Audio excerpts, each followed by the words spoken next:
përshëndetjen e banorëve të xhenetit. Esselamu alaikum. Dhe arsye e këtyre sfidave ka qenë Vazhduar në të është marrë me projekte të ndryshme. rrugën që mund t'i ofrojmë komunitetit.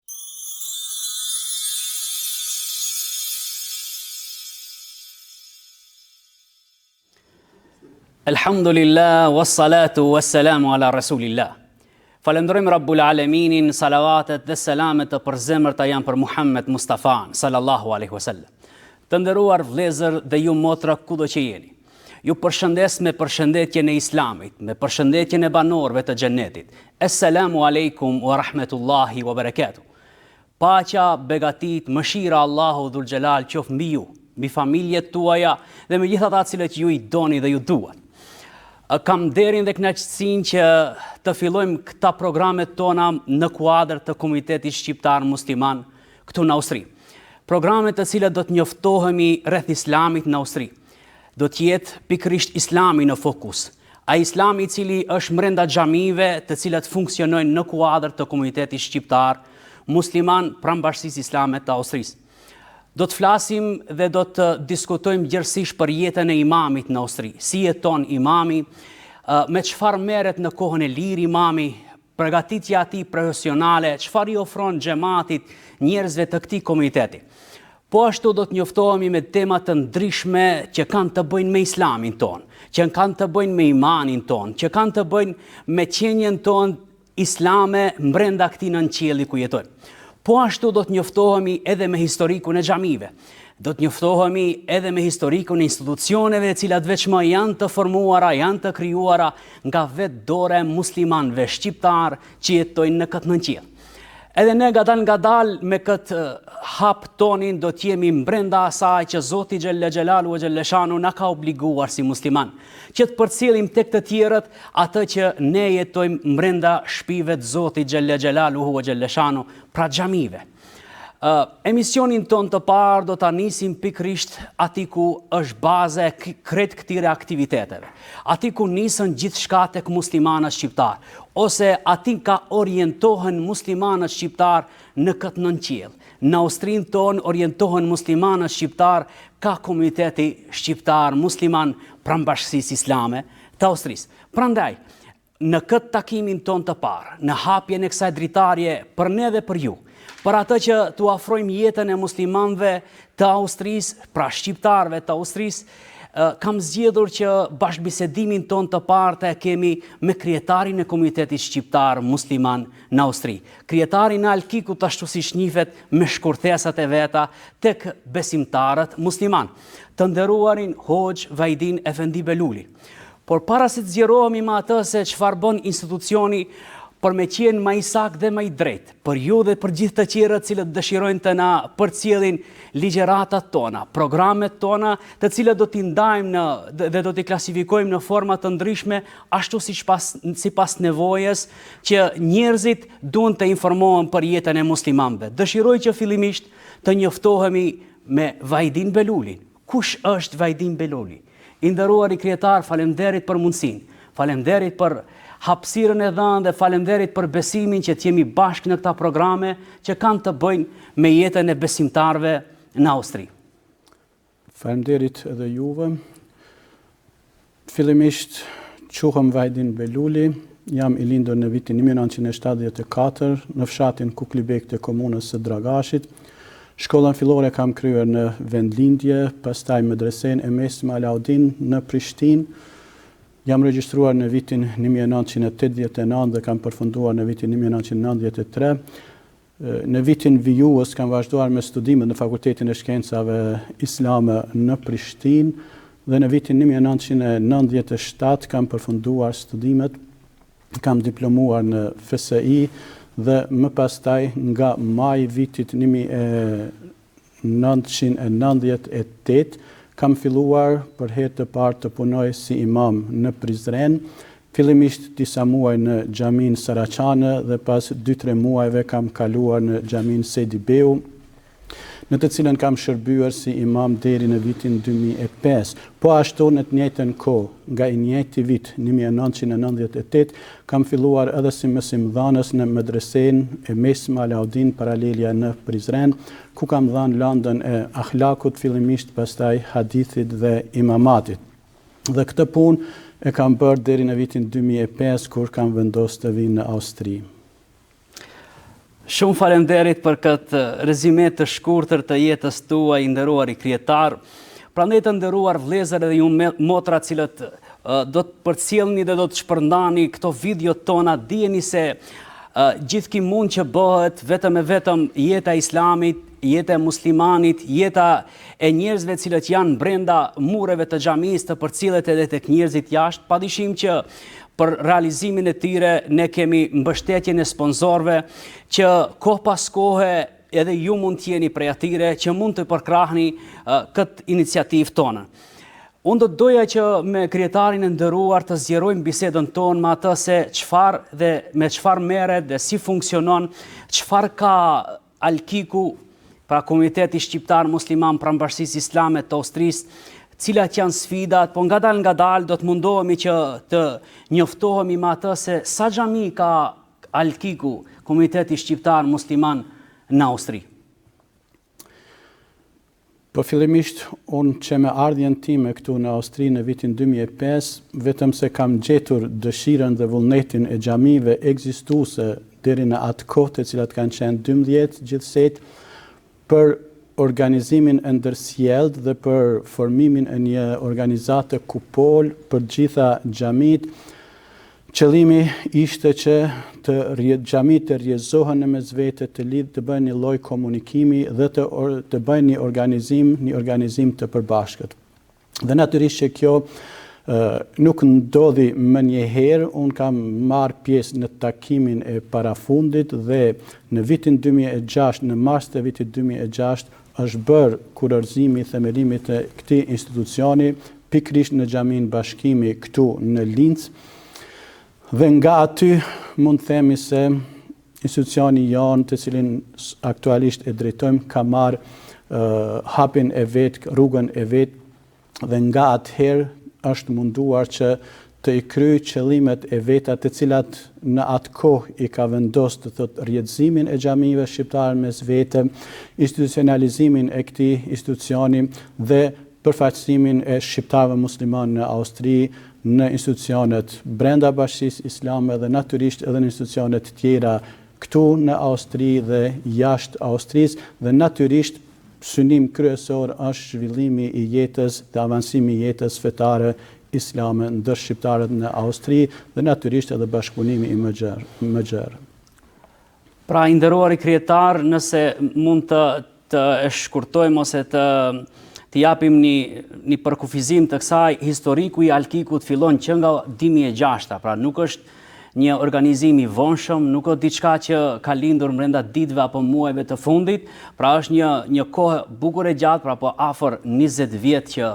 muslimanët janë të organizuar. Fillimisht sa arritëm ta kuptojmë është në ombrellën e Unionit, pra Unioni i xhamive shqiptare si interes i përgjithshëm për me rujt edhe për me mbajt lidhur në një rrjet gjithë muslimanët dhe gjithë xhamit cilët kanë pasur funksionin e vet në atë kohë.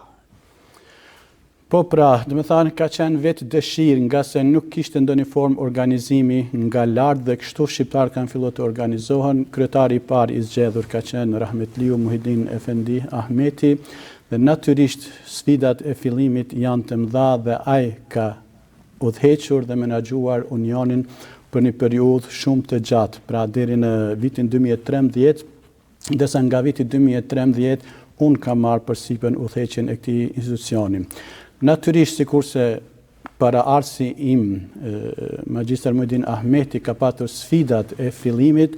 mua më kanë takuar sfidat e transferimit të këtij institucioni nga Unioni Shqiptar Musliman në Austri në Komunitetin Shqiptar Musliman në Austri. Dhe arsye e këtyre sfidave ka qenë edhe ndryshimi ose përpunimi i ligjit të ri islam në vitin 2015, dhe ne është dashur të bëjmë, domethënë, përshtatjen e organizimit tonë deri te atëhershëm dhe të bëjmë përshtatjen dhe përputhjen me ligjin e ri Islam 2015 me Kushtetutën e Bashkisë Islame të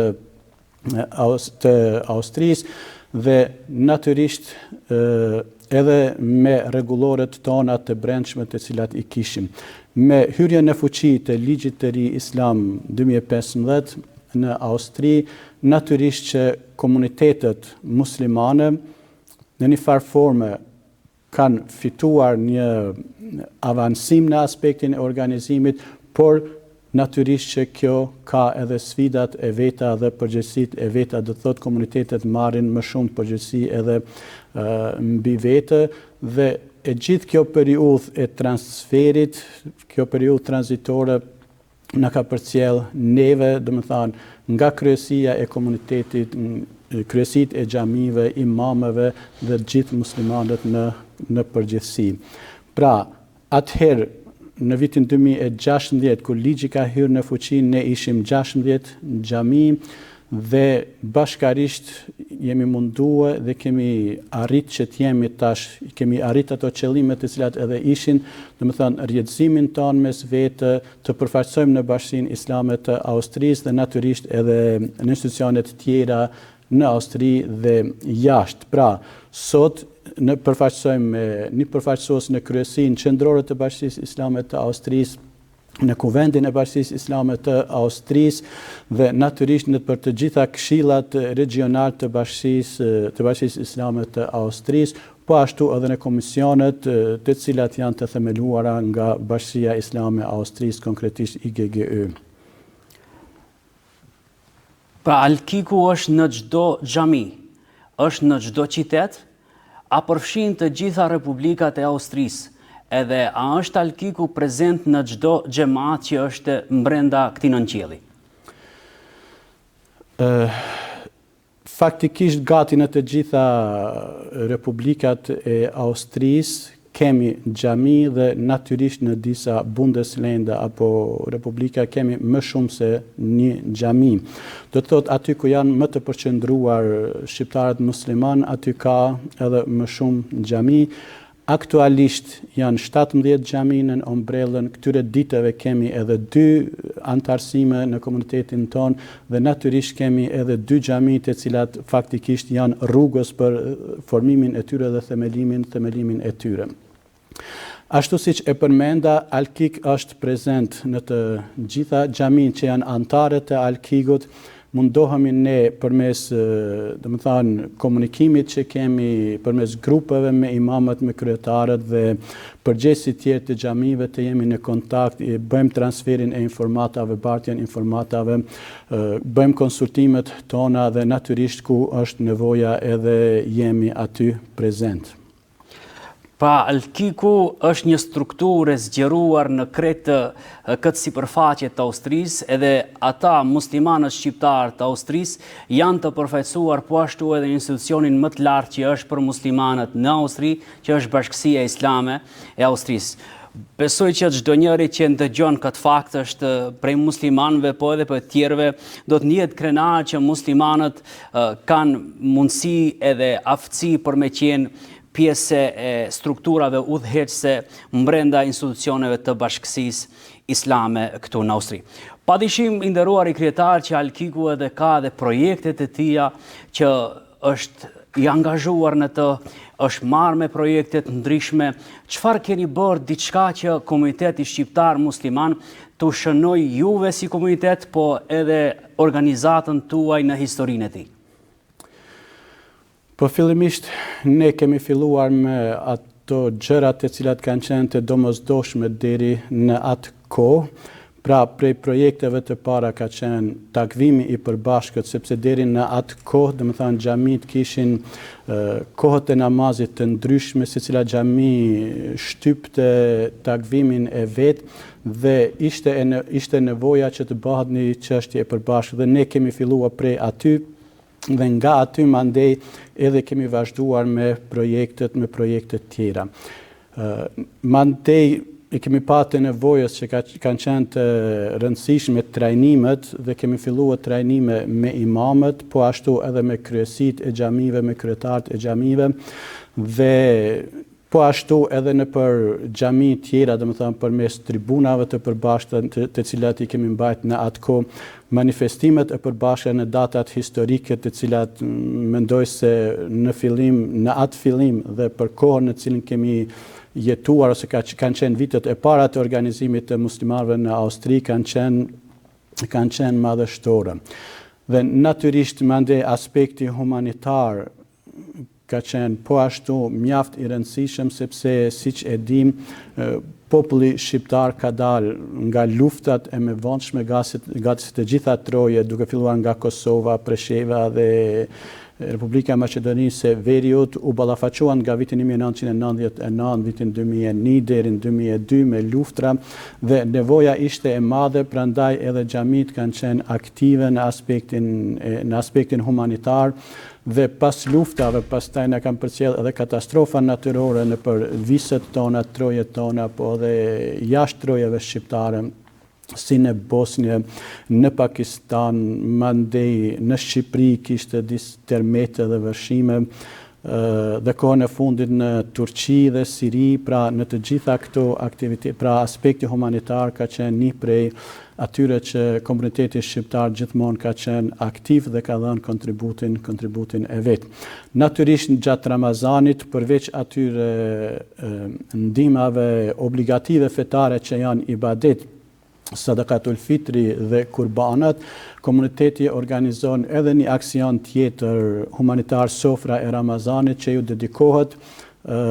familjeve me nevojë dhe ne bëjmë tubimin e mjeteve këtu të gjithë xhamisë shqiptare dhe pastaj mundohemi që në bashkëpunim me shoqatat humanitare të bashkësive islame të trojeve tona të shpërndajmë ato tek nevojtarët në të gjitha trevat shqiptare. Që nga koha që unë kam ardhur këtu dhe e kam vrejtë se të punuarit si imam në Austri është një sfidë në vete për shkak të gjuhës, për shkak të njohjes së kulturës të këtij vendi dhe aspekteve tjera që ndoshta janë pak më ndryshe se në trojet tona, por edhe në mediat austriake është përmend çështja e shkollimit të imamëve dhe kërkesës se shkollimi i imamëve duhet të jetë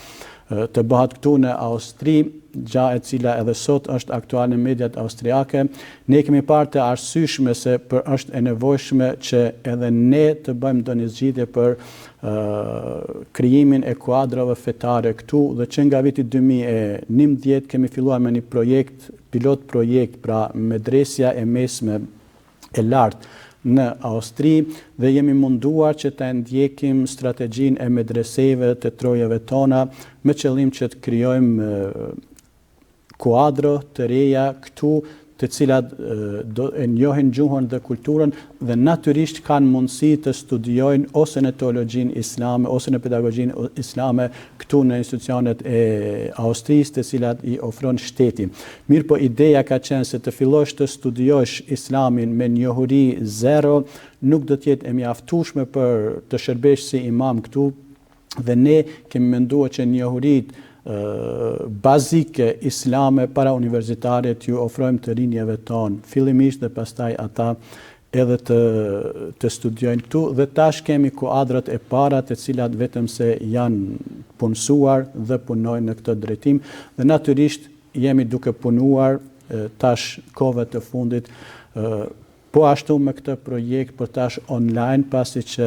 koha e pandemisë, përveç atyre të këqijave të cilat i kishte dhe pasojat që na e kalon, pra jemi mësuar se ekziston mundësia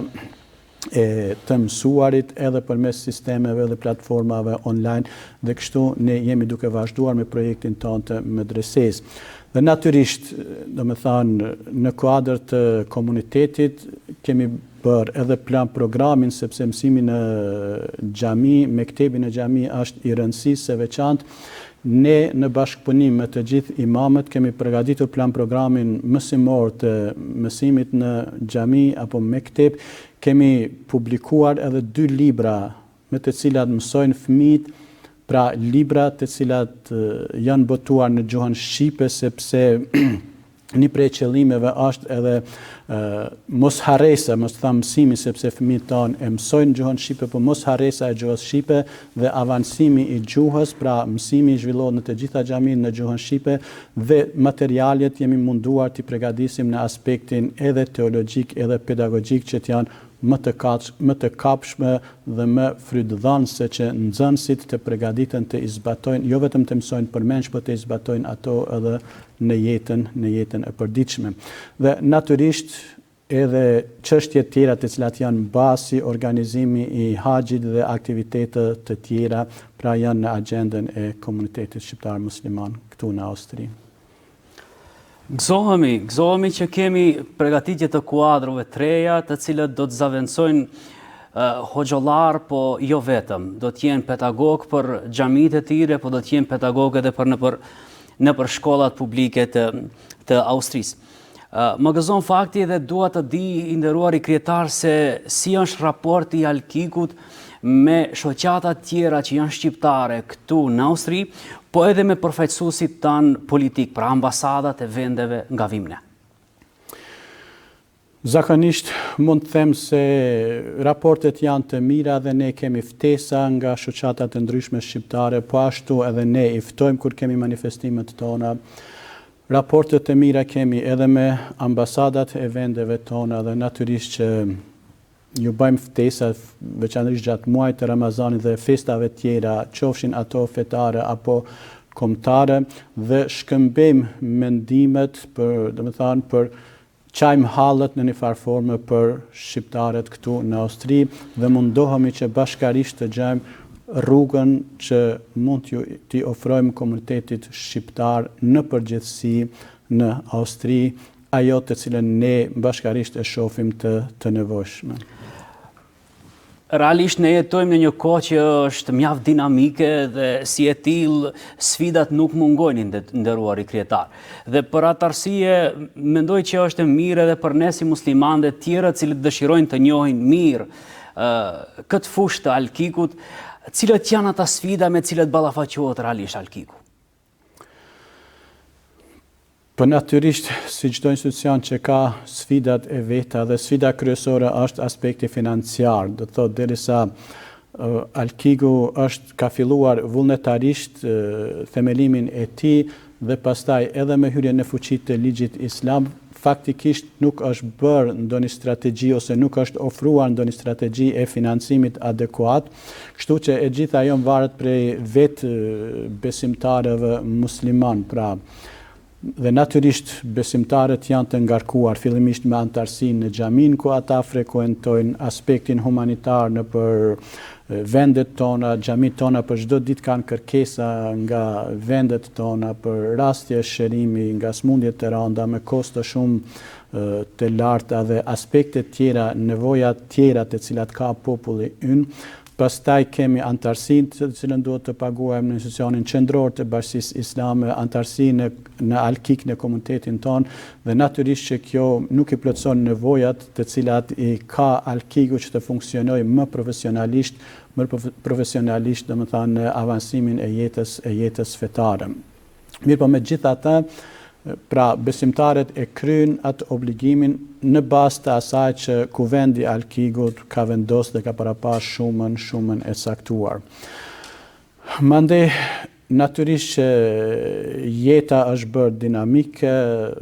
aq shumë sa që ndoshta nganjëherë nuk mund t'i përcjellim të gjitha zhvillimet. Rinia është ajo e cila është baza e shoqërisë dhe natyrisht është edhe brenga e jonë, sepse në kohët moderne kur janë të mirat dhe mundësia për të mira, domethënë shumë aktuale, natyrisht edhe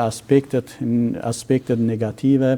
janë më të lehta dhe ajo që neve na brengos pra është kjo sfidat dhe ballafaqimi me të rinjët. Ne mundohemi edhe imamet tanë mundohen që të gjejnë rrugët dhe të jenë në kontakt me institucionet themi ashtu kompetente dhe me qytetarët dhe me popullatën tonë, duke këshilluar familjet, prindërit, duke mbajtur seminare dhe trajnime të ndryshme që sadopak të mundohemi të erojmë kulturën, traditën dhe fenë tonë, sepse e kemi emanet, sepse të parët tonë sfidat i kam pas më të mëdha, qoftë nga aspektet materiale, qoftë nga aspektet politike, ndërsa ne tash këto dy aspekte i kemi më të mira, më të siguruara dhe mendoj se është obligim që t'japim kontribut në këtë aspekt. Mandej, natyrisht edhe politika globale është sfidë në vetë dhe jetojmë në një kohë ku, janë duke u zhvilluar luftra dhe konkretisht edhe në botën islame dhe reflektimi asaj natyrisht që përhapet çdo kund dhe ne jemi duke u munduar dhe gjithmonë theksojmë dhe bëjmë apel tek qytetarët, tek besimtarët musliman shqiptar këtu në Austri, që ne jemi për paqe, ne duam paqe, sepse ne jemi të lodhur vetë, sepse kemi pas në kurrizin tonë luftën dhe dim pasojat e saj, dhe bashkarisht edhe shteti i Austrisë është një shtet i cili është social, është për paqe dhe ne mundohemi që ta ruajmë këtë këtu në Austri dhe bashkarisht të kalojmë këto sfida që dhe lutemi për paqe kudo në botë. Dëshiroja diçka pak ma konkrete dhe direkte. Çfarë sinon Alkiku?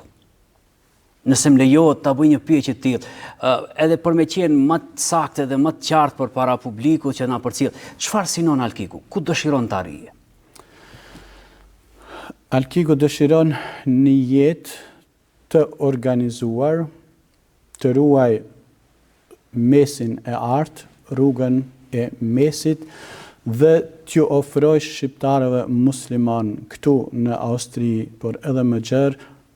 atë që ata kanë nevojë, pra të jetë aty ku ata kanë nevojë për të avancuar jetën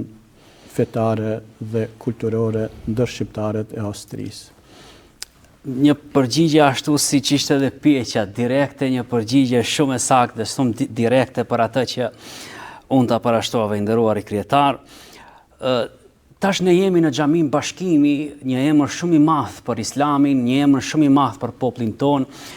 Mirë po ajo që më ka bë mu përshtypje, po edhe çdo njërin prej atyre që e ka përcjell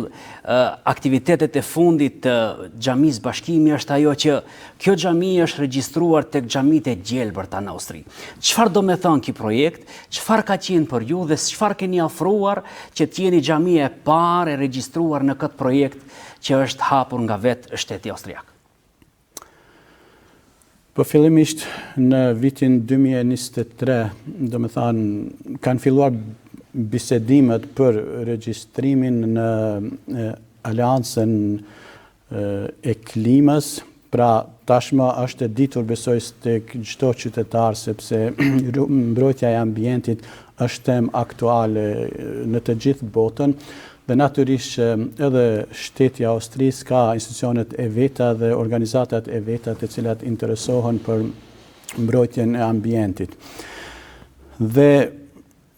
Këshilli i Bashkisë Islame këtu në Austrinë e epërme është kontaktuar nga Aleanca e Klimës për Austrinë e epërme, sepse ata në projektet e veta, domethënë, kanë patur institucionet të cilat kanë kontaktuar dhe të cilat janë antarësuar në Aleancën e Klimës. Pastaj kanë filluar, domethënë, aktivitetin e tyre dhe kontaktet e tyre edhe me organizatat e kultit dhe me bashkësitë fetare dhe natyrisht edhe me Bashkinë Islame të Austrisë. Dhe, domethënë, pyetja e parë na ka ardhur neve nga Këshilli i Bashkisë Islame për Austrinë e epërme, nëse ne kemi interes që të regjistrohemi në këtë organizat dhe natyrisht pra nga aktualitetet e fundit që është bërë, nga organizimet e shkollave që janë bën, nxënësit të cilët kanë dalë në rrugë për të premten e të ardhmes, po ashtu edhe shkolla në të cilën jap mësim, domethënë gjimnazi i përgjithshëm në Encë, ka disa vite që është antare në këtë aleancë dhe duke analizuar edhe aspektin fetar që Zoti neve na ka bërë, domethënë si përfaqësues në sipërfaqen e tokës ose përgjegjës në sipërfaqen e tokës, kemi menduar se është obligim i joni si përgjegjës në mbi sipërfaqen e tokës të kujdesemi për resurset të cilat na i ka falë Zoti. Nga aspekti teologjik po të analizosh ajetet kuranore dhe hadithet e pejgamberit alayhis salam, mendoj se pikrisht e trajtojnë këtë aspekt kur Allahu thot mos bani shkapërderdhje, Allahu nuk i don shkapërderdhësit. Pastaj pejgamberi alayhis salam na ka porositur të jemi të kursem, pikrisht edhe nëse marrim abdes nga deti të kursem ujin dhe kështu me radhë, dhe kur e bën një analizë del rezultati se është obligim fetar mbrojtja e ambientit dhe ne i tham kësaj kërkese po, sepse e ndihem si obligim edhe fetar, edhe moral, edhe shoqëror, dhe pas kontrollit që përfaqësuesit e kësaj organizate i bën objektit ton, e vërejtën se xhamia jani plotëson kushte, domethënë është e kursyeshme nga aspekti i përdorimit të rrymës elektrike, sepse i gjithë objekti është me drita LED të cilat kanë shpenzimet më të vogla, pastaj janë të pajisura me senzor që të mos qëndrojnë ndezur gjatë, ndërtesa është e izoluar dhe faktikisht i plotëson të gjitha aspektet të cilat i kërkonin ata, dhe na erdhi kërkesa pozitive prej tyre dhe ne e pranuam, kështu që me 1 dhjetor të vitit 2023 zyrtarisht jemi antare dhe ta shpresim edhe manifestimin qendror të pranimit të certifikatës për antarësim në aleancën e klimës. Pra, qëllimi i antarësimit ton është kursimi në të gjitha aspektet dhe ne tash do ta bëjmë një projekt, do më thanë, brenda disa viteve cilat hapa do të ndjekim, duke filluar prej mobilitetit, se çka nënkupton mobilitetit, dhe thotë që sa më pak të përdoren vetura dhe qarkullimi i mjeteve të cilat bëjnë ndotjen e ambientit, të shfrytëzohen sa më shumë mjetet e udhëtimit publike, ose që xhamatlinjet të cilët në të njëjtën kohë vinë në të njëjtin vend që të komunikojnë mes vete dhe të vinë bashkarisht me një vetur, jo secili me vetur në vete, pastaj të përdorim më pak mjete plastike pikrisht gjatë manifestimeve që do t'i bëjmë në të ardhmen, do të mundohemi që të përdorim mjetet e cilat ripërdoren dhe jo nipërdorimshme, sepse të gjitha ato janë elemente të cilat ndikojnë në ndotjen e ambientit. Dhe ajo që është tash aktuale që këto ditë vetëm se jemi duke instaluar sistemin e fitimit të rrymës përmes rrezeve të diellit, pra veç se në ndërtesën tonë janë montuar panelet voltaik dhe sipas firmës e cila është duke kryer këto punime në fund të shkurtit, ne do të shfrytëzojmë inshallah rrymën përmes diellit.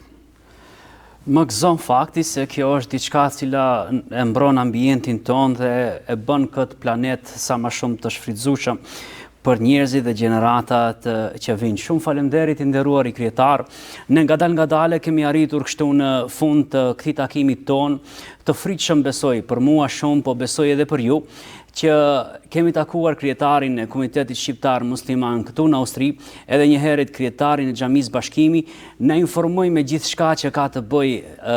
Komuniteti Shqiptar Musliman pranë Bashkisë Islame të Austrisë, dhe kështu e hapëm një dritare të vogël të njohim Xhaminë e Bashkimit, që ne shumë shpejt do të kemi edhe një takim tjetër me anëtarët e kryesisë së kësaj xhamie, me imamin e kësaj xhamie, do të kemi një diskutim besoj që do të jetë i fritshëm për ne dhe për ju, që të njohim këtë komunitet nga brenda, të njohim njerëzit që jetojnë këtu, të njohim se çfarë aktivitetesh fetare bën imami i xhamisë, kryesia dhe gjithë ata që merren me punë vullnetare brenda këtyre mureve të xhamisë. Prandaj mu nuk ngele gjë tjetër veç se të falenderoj krijetarin, të falenderoj çdo njërin i cili u kujdes që ne sot teknikisht jemi këtu përpara jush. E fillimisht të falenderoj Rabbul Aleminin që na mundsoi nëpërmjet kësaj dritare të flasim juve, të cilët ndoshta nuk e njihni Vjenën, nuk e njihni Lincin, nuk e njihni qytetet tjera të Austrisë, që ne ngadalë nëpërmjet kësaj dritarje do t'ju japim juve informacionet e bollshme. E gjithë ata cilët kanë dëshirë që t'japin kontributin e vet te ky projekt, dyert i keni të hapura. Të jemi njëra dorë që e lan tjetër, tjetrën, të japim një mundësi tjetri që edhe ai të jetë mesin tonë. Ashtu siç ishim ne sonte bashkë, do të jemi me lejet Allahut Dhul Xhelal në takimet tona të radhës me hoxhollar të tjerë, me xhamia të tjera, me xhamate të tjera, për mu njoftuar se si muslimanët jetojnë në këtë nënqirë. Edhe ajo që m'ngelet për në fund të thëmë, ju lutem në përcjellni për me pa bukuritë e Austrisë, bukuritë e muslimanëve që jetojnë në këtë vend, edhe për të pa aktivitetin e tyre. Nëse dëshiron të jesh një dorë e zgjatur e këtij projektit, lirisht lajmërohu që të jesh edhe ti njëri prej tyre. Assalamu alaikum wa rahmetullahi wa barakatuh.